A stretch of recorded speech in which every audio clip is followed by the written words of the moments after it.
Assignment बोल रही है the differential equation of SHM is differential equation है d square x by dt square is equals to minus 36x. Differential equation of SHM and this differential equation यहां देखो यहां x square d square x दिया है. The meaning of d square x this is the differential equation linear differential equation.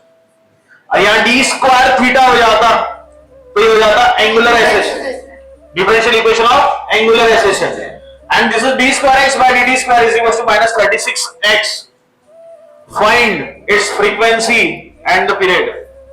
frequency और क्या निकालना है? period. frequency बोले तो f निकालेंगे और period बोले तो time. period बोले तो time. तो t निकालना है और f निकालना है. ठीक है, तो जो इक्वेशन दी है हमारे पास में उस इक्वेशन को पहले लिखेंगे हम लोग. क्या लिखेंगे? that is d square x divided by dt square is equals to minus 36x. Clear? अभी minus 36x को मैं इधर ले लेता हूं तो ये जाएगा plus 36x तो d square x divided by dt square plus 36x is equals to 0. Clear? So this is a general equation which is given in your question. ये जनरल इक्वेशन आपकी दी हुई क्वेश्चन में. अब हमने जो ये डिफरेंशियल इक्वेशन निकाली हुई थी जो हम लोग जब थ्योरी पढ़ रहे थे उस समय में, so what is general equation for this one? So d square x by dt square plus omega square x is equals to 0. क्या ये हमारी डिफरेंशियल इक्वेशन है? ठीक है, अब ये डिफरेंशियल इक्वेशन जो हमारे पास में दी है, ठीक है, और हम लोग ने जो थ्योरेटिकल में सॉल्व करके रखी हुई है, ये दोनों इक्वेशन को मैं कंपेयर करूं तो देख d square x by dt square और d square x by dt square plus plus जगह है 36 और ये ओमेगा स्क्वायर और x और x की जगह है. तो it means that if I am comparing this two equations, अगर मैं इन दोनों इक्वेशन को अगर कंपेयर करूं तो मैं डायरेक्टली लिख सकता हूं omega square is equal to 36. समझा? Clear? And then omega square is equal to 36 तो omega is equal to under root of 36 then omega is equal to 6. What is the unit of omega? Radian per second. Unit क्या रहेगा इसका? Radian per second. क्या omega समझ में आ गया? Clear? So this is omega. Omega calculate हो गया, but मेरे को ओमेगा निकालना ही नहीं है. मेरे को निकालना क्या है? फ्रीक्वेंसी. बट फ्रीक्वेंसी निकालने के लिए तो मेरे को ओमेगा निकालना ही पड़ेगा. So what is the formula for calculating the frequency? So omega is equal to 2πf. याद आया? ये तो पहले से ही चल रहा है. ठीक है, तो f is equal to what? f is equal to omega divided by, बोल क्लियर है यहां तक? ठीक है, so again there is f is equal to omega, what is value of omega? 6 divided by 2π. क्या यहां से जरा f निकल के आ जाएगा? और जो f रहेगा उसका रेसिप्रोकल का टाइम पीरियड होता है. फ्रीक्वेंसी का रेसिप्रोकल क्या होगा? Time period. टाइम पीरियड का रेसिप्रोकल फ्रीक्वेंसी. तो यहां से आप पहले कैलकुलेट करेंगे क्या? f कैलकुलेट होने के बाद में क्या निकालेंगे? t. तो t इज इक्वल टू क्या हो जाएगा? 1 अपॉन, बोल समझा? क्या इजी है? कर बड़ा कैलकुलेशन करिए पहले. इसका f का 0.95 पक्का? अच्छा, what is unit of frequency? Hertz. What is the unit of frequency? Clear? चलिए टी निकालिए अभी. 1 अपॉन f.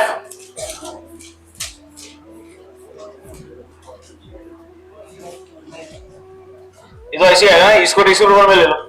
अच्छा, इसका पॉइंट शिफ्ट करके रेसिप्रोकल ले सकते हो? हाँ, यहां इसको 9 पॉइंट कर दो और 10 टू पावर -1 कर दो. -1 ऊपर चले जाएगा. क्या हो जाएगा? +1. देखिए सर, इसका कैलकुलेशन बहुत सिंपल तरीके से कैसे 0.95 है. तो देख इसको मैं क्या कर लेता हूं, इसका कैलकुलेशन और इजी करवाने के लिए. अब इसका मेरे को आंसर निकालना है. इसका आंसर इजी करवाने के लिए देख मैं कर क्या रहा हूं. स्टेप आपको हमेशा फॉलो करनी है, समझ लो अच्छे से. This is 0.9554. मैं अब यहां से आप इसको डिवीजन करते हुए चलते रहेंगे तो बहुत समय लग जाएगा. इसका आंसर आप 10 सेकंड में निकाल सकते हो. कैसे? दिस इज 0.9554 है. तो आप क्या करो, इसको ये पॉइंट है, एक डिजिट शिफ्ट कर दो इधर, मतलब वैल्यू हो जाएगी तुम्हारी 9 पॉइंट में. क्लियर? और अगर मेरे को इधर शिफ्ट करना है तो ये 1 अपॉन 9.554 अगर कर दिया तो यार 10 टू पावर -1 करना पड़ेगा मेरे को. क्लियर? 10 टू पावर -1 समझा? क्योंकि एक पॉइंट मैंने इधर शिफ्ट किया हुआ ना, पॉइंट इधर शिफ्ट कर दिया तो 10 टू पावर -1 हो गया. ये 10 टू पावर -1 को ऊपर लेके चले जाओ तो +1 हो जाएगा. ठीक है, और ये क्या हो गया? So this is t is equal to ये आ गया ऊपर का 1 और ये नीचे से ऊपर आ गया 10 टू द पावर 1 हो गया। अरे समझा गया? ठीक है, चलेगा। डिवाइडेड बाय ये वैल्यू कितनी होगी 9.554। बोल क्लियर? चलिए, आपके लॉग बुक में रेसिप्रोकल दिया है, रेसिप्रोकल ऑफ 4 फिगर्स। ठीक है, नाउ टेक द रेसिप्रोकल 9.5 ढूंढो, 5 का कॉलम 4 का मेन डिफरेंस। बट रेसिप्रोकल में मेन डिफरेंस ऐड नहीं करना पड़ता, मेन डिफरेंस सबट्रैक्ट करना पड़ता है। ये चीज याद रखेंगे। कितना? अबे गधो, हमेशा फिर से बोल रहा हूं, न्यूमरेटर बड़ा कि डिनोमिनेटर बड़ा, इससे चीजें पता करते हैं हम लोग कि भैया वैल्यू तेरी 1 पॉइंट में आएगी 0 पॉइंट में आएगी। रेसिप्रोकल का आंसर हमेशा रहेगा 0 पॉइंट में। किसमें रहेगा? तो कितना आ गया तेरा?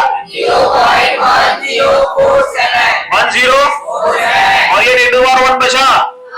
ठीक है, तो देख टी कितना हो गया 1.047। समझा गया रे?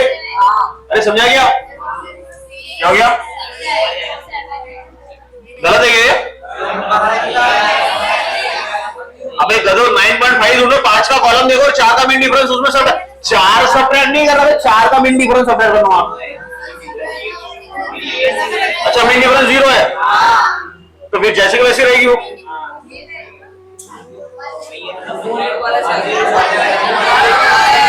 बोल, समझ में आ गया क्या? अरे समझा क्या? उधर बराबर